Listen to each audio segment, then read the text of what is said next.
سرخط مهمترین خبرها: تاجیکستان و ایران ویزا را از طریق راههای زمینی هم بیکار کردند.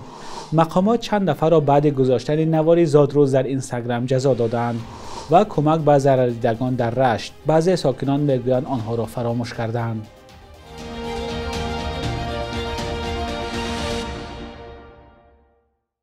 درود بینندگان عزیز، تازه‌ترین خبرهای تاجیکستان و جهان را از استودیوی دوشنبگی رادیوی آزادی تقدیمتان می‌کنیم. امروز 25 اپریل سال 2025 است. تاجیکستان و ایران نیت دارند روادید یا ویزا طریق راههای زمینی را هم بیکار کنند. این نکته در واخوری اسکندر مؤمنی وزیر کارهای داخلی ایران با رئیس جمهوری تاجیکستان امامعلی رحمان صدا داده است. با گزارش خبرگزاری ایرنا، امامعلی رحمان گفته است برای رشد مناسبت‌های دوشنبه و تهران در بخش‌های سیاسی، مدافع، فرهنگی، اجتماعی و گردشگری یگان مانع وجود ندارد. دفتر مطبوعات پرزیدنت تاجیکستان هم درباره دیدار امامعلی رحمان با اسکندر مؤمنی خبر داده، اما به موضوع بیکار شدن روادید طریق راههای زمینی اشاره نکرده است. هنوز معلوم نیست که دو جانب در این باره به کدام سازش دست یافتند. تاجیکستان و ایران ماه فوریه امسال روادید برای شهروندان همدیگر را بیکار کردند، اما سفر بدون ویزا با ایران تنها از طریق راههای هوایی میان دو کشور امکان پذیر است. میان تاجیکستان و ایران فعلا هفته 3 پرواز است.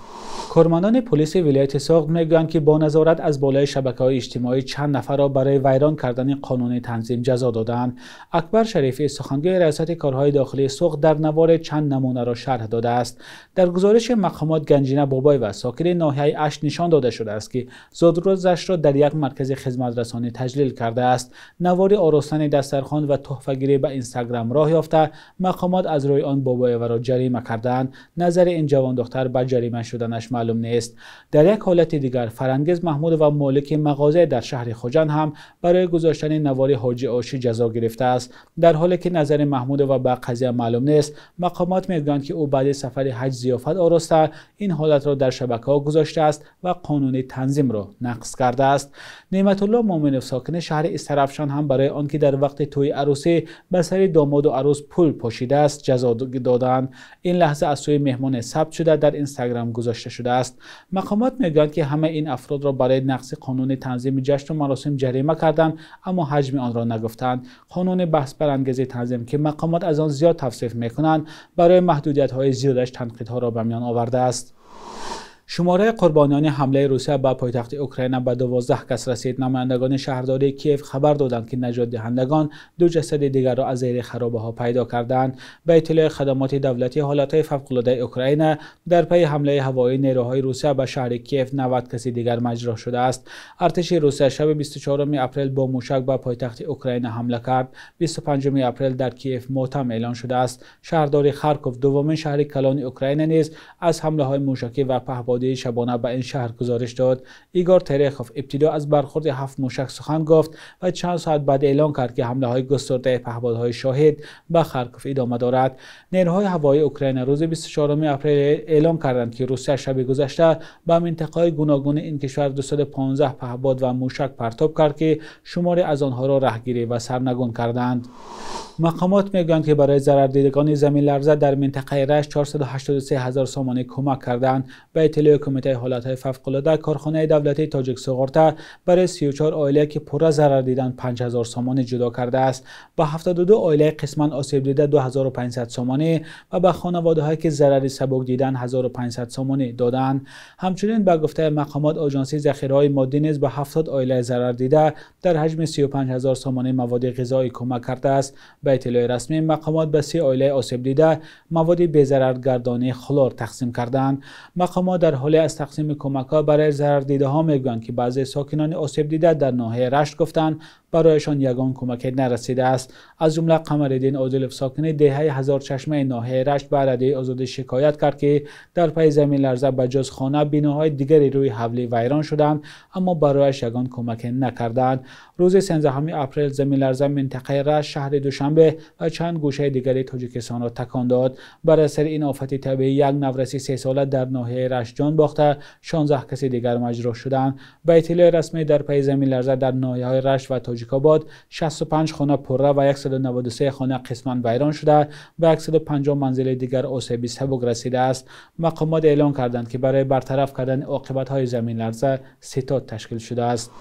نمایندگان دانشگاه دولتی کولاب 9 ختم کننده را برای حاضر نشدن به جای کار به دادگاه کشیدند. از روی قانون تاجیکستان آنهایی که از حساب دولت در رشته‌های آموزگاری تحصیل می‌کنند باید حداقل 3 سال از روی تخصص کار کنند. بعضی ختم کننده ها میگویند که معاش کم است و برای همین نتوانستند به جای کار حاضر شوند. ادامه موضوع در گزارش همکارم محمود جان رحمتزاده.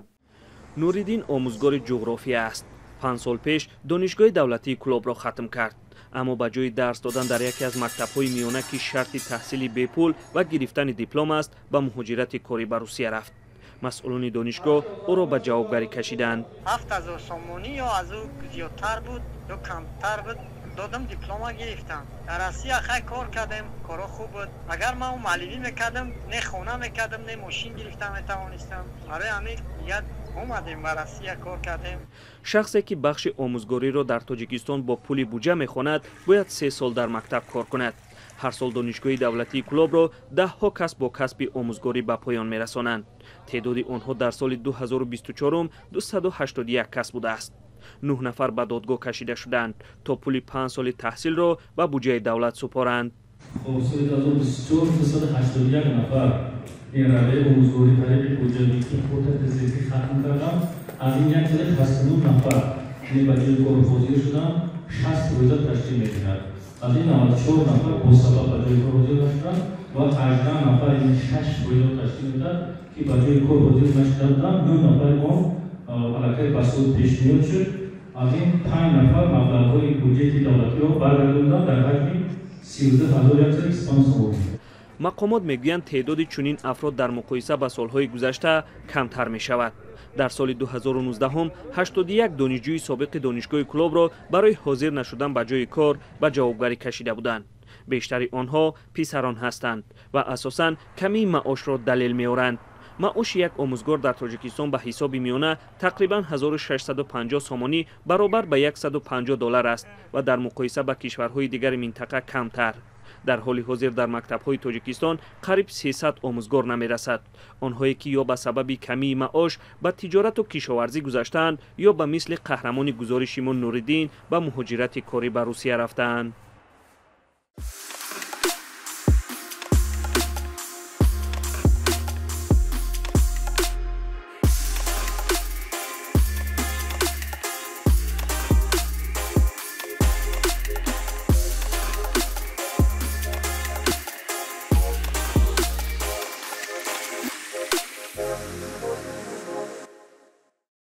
بخش یک روز تاریخ است که مهمترین تحولات تاریخی در روز 25 اپریل را فرا می‌گیرد.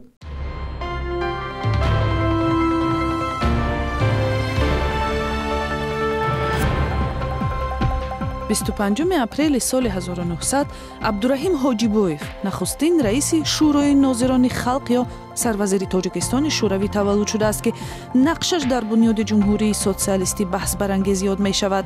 یک گروه تاریخ شناسان حاجیبویف را شخص مهم در تشکل جمهوری جداگانه شوروی در هیئت SSSR می نامند. گروه دیگر او را در بی ارادگی سیاسی عیبدار می کنند که در نتیجه قلمروهای تاریخی و فرهنگی سمرقند و بخارا به حدودهای ازبکستان گذشت. در 38 سالگی با اتهام ملتگرایی بورژوازی به قتل رسید.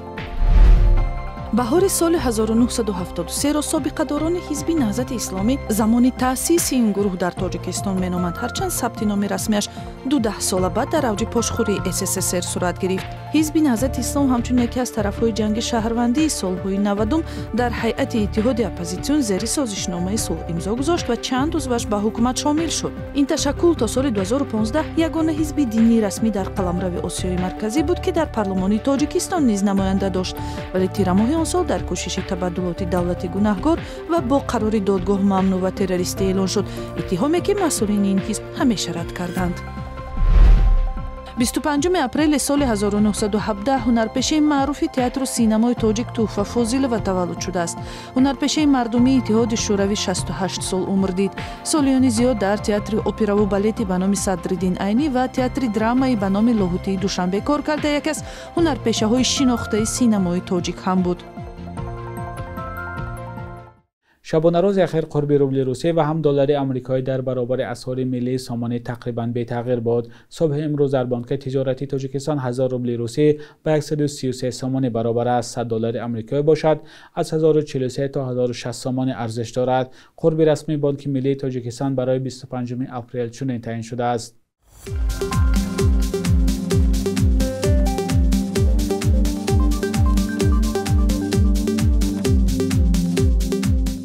بینندگان عزیز، این آخرین برنامه نوی در هفته روان بود. خبر و گزارش های از این بیشتر را در روزهای استراحت از سامانه رادیوی آزادی با نشان azadi.org و صفحه های ما در شبکه‌های اجتماعی پیدا کنید. تا روز دوشنبه، خدا نگهدارتان.